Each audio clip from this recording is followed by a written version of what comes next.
What is up, everyone? Welcome to day 7 of the Sketchbook Challenge. That's right. We're on day 7. We're halfway through the 14 days. Let's jump into the drawing. Look at that. Look at me go. This, my friend, is what I call a failed drawing. This drawing turned out horrible, this first one. So I abandoned this one and started anew, because starting anew is a great strategy if something's turning out bad really quickly. You know, if something's starting out bad, the structure is wrong in the beginning, you might as well just start over, especially if it's the face. If the face turns out bad, my friends, if the face turns out bad and you're working in a traditional medium like I am here, and you're not working digitally, because digitally you can fix things easily, you might just want to start over, because it could be just be a fluke, right? Like, I saw this mistake early on, got a little frustrated, I'm going to admit. But then I thought, this is probably just a fluke. This is worse than my average, which means that I don't have to feel attached to it. This is just it's a small accident instead of it being a symptom of a larger problem. So I just started over, washed my brain of all the negative feelings that comes with a failed drawing, you know, and then started anew, and then realized, you know, that was just a mistake. It was a small accident. It's not something that's habitual. If it's a habitual problem, you want to take time to fix that problem, but I knew it wasn't, so I just started anew. So there's this concept called the sunk cost fallacy, where you feel like you want to hold on to things that you've invested time into in the past because you assume that it still has that value. A good example of this is if you've had a long friendship with someone, but that friendship has turned bad, it's harder to let it go because you remember all the time you've invested into it in the past, so you don't want to let it go because you think that it's worth investing more into, just because you've already sunk so much investment into it in the past. So you want to hold on to that investment in a way. But a lot of times it's better to let go. A lot of times you might just want to, you know, end that friendship or quit that drawing, because it's not going to take you to where you want to go. I knew that this drawing, the first drawing, wasn't going to take me to where I wanted to head with this. So I quit, started over, started with a fresh mind. And you could just take the same concept and move it, right? Like, you don't have to start anew with the concept of it, but maybe the execution is wrong. Maybe you still have the idea and you're like, no, this isn't matching up with the idea that I initially had, so I'm going to start over here. Because you can always return back to old drawings. If you're working, especially if you're working digitally, it's super easy. Just a new file, new layer, just start over, and getting into the habit of setting a high standard of what it is that you want to invest time into is a great way to improve what it is that you make. If you just try to finish every single drawing you make, then you're not going to get to the good ideas. You want to create a lot of ideas, pick the good ones, make sure that execution is good from the start, you know, make sure the structure is right, and all that good stuff. So make sure to keep that concept in mind as you go through life. Sunk cost fallacy, it's something you can look more into if you want to look. My description of it might not be perfect, so you might want to watch more videos of the sunk cost fallacy, but it's a very important concept. I think it's a good lesson to learn early on, especially if it comes to doing bigger paintings, or if you're doing pieces that take a long time. Like, let's say you're a digital painter and it takes you 40 hours to finish a piece. You want to make sure that you're investing 40 hours into a piece that's worth finishing. And the way you make sure that it is worth finishing is setting a high standard for what types of ideas you invest time into. And that's a small tidbit of advice for this day of drawing. So for the actual illustration, I wanted to do something that was fashion illustration inspired. You know, fashion editorials is something that I really love looking at. Like, I look at more fashion editorials than I do art, because it's just, there's something about fashion photography that's so nice, and I wanted to capture that type of feeling, that sensation in drawing. So what I'm doing is I'm drawing a head, drawing some cloth, I guess. They're kind of more just abstract shapes, and then adding in patterns. And I think this is where I want to head with my work. I'm starting to feel like, hey, this has the two things that I like.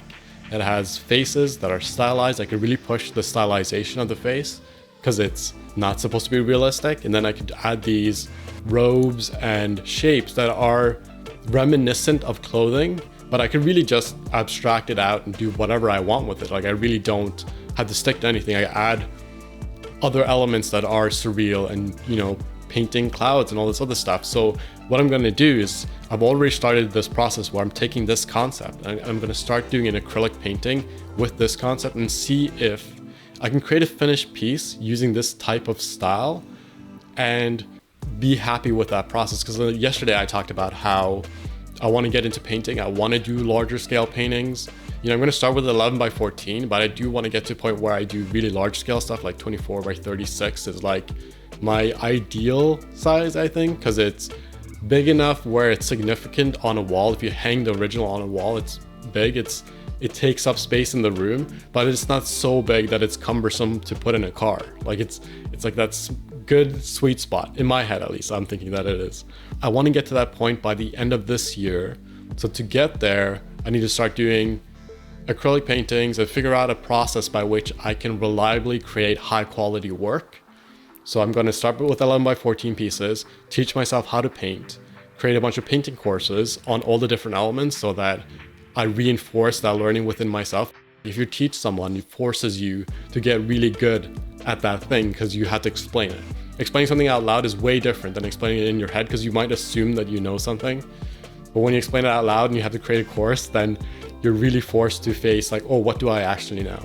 So I'm going to do that with painting, figure out all the different elements that I want to use, and then slowly go up in scale. And then I want to make sure that I'm efficient with my painting. I don't want to end up in a place where it takes me an entire month just to do a decently large piece. If I'm doing like a huge piece, then a month is totally fine. But I don't want to end up in a place where I am spending way too much time on a single piece just because I'm not good at it.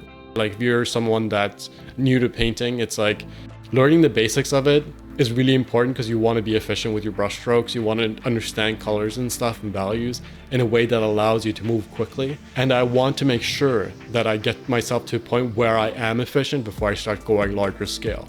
So that's the plan moving forwards. I've started the acrylic painting for this and I'll make a video on the entire process for that. I'm really excited because I'm starting to feel like I have found the thing that I need to be doing. I'm starting to feel more confident in my own work and I feel less insecure about following my own interests. And that's all come out of doing this sketchbook challenge. It's all come out of this. Doing the sketchbook challenge is making me realize that just having fun is so much more important than creating great work. So I feel much more confident in just doing whatever it is that I want to do and then figure out the finances and stuff, the success of it later, like just put that aside. And this has really helped me. Like I'm only 7 days in, so I have 7 more days to go.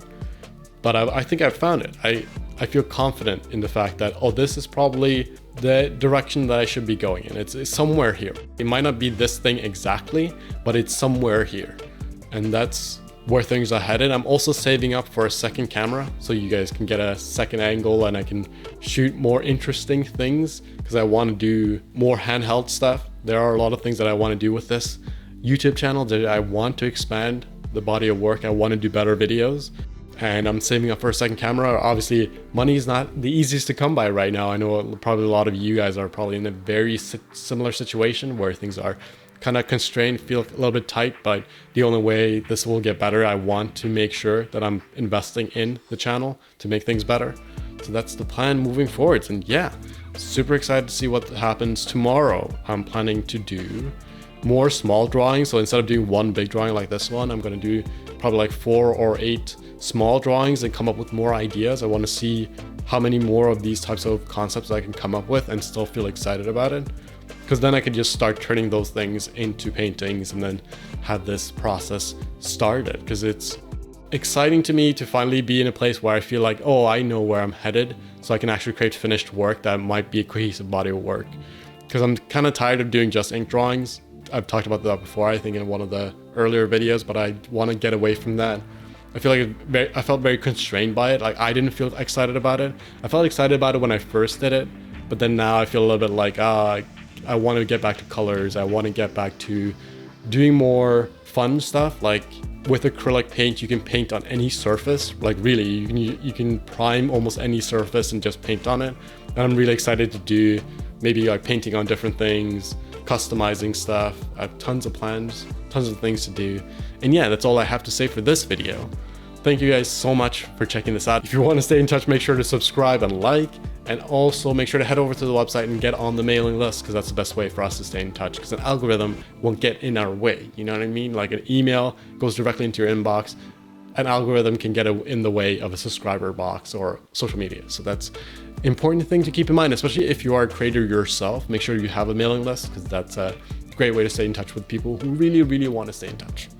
And that's it. Thank you so much for checking this out. I'm really excited to see where this goes. You can also check out the playlist going from day 1 to day 14 of the Sketchbook Challenge. That playlist will be in the description if you're interested in watching all the 14 days. And yeah, that's it. Thank you so much for watching this. I'll see you guys in the next one. Bye.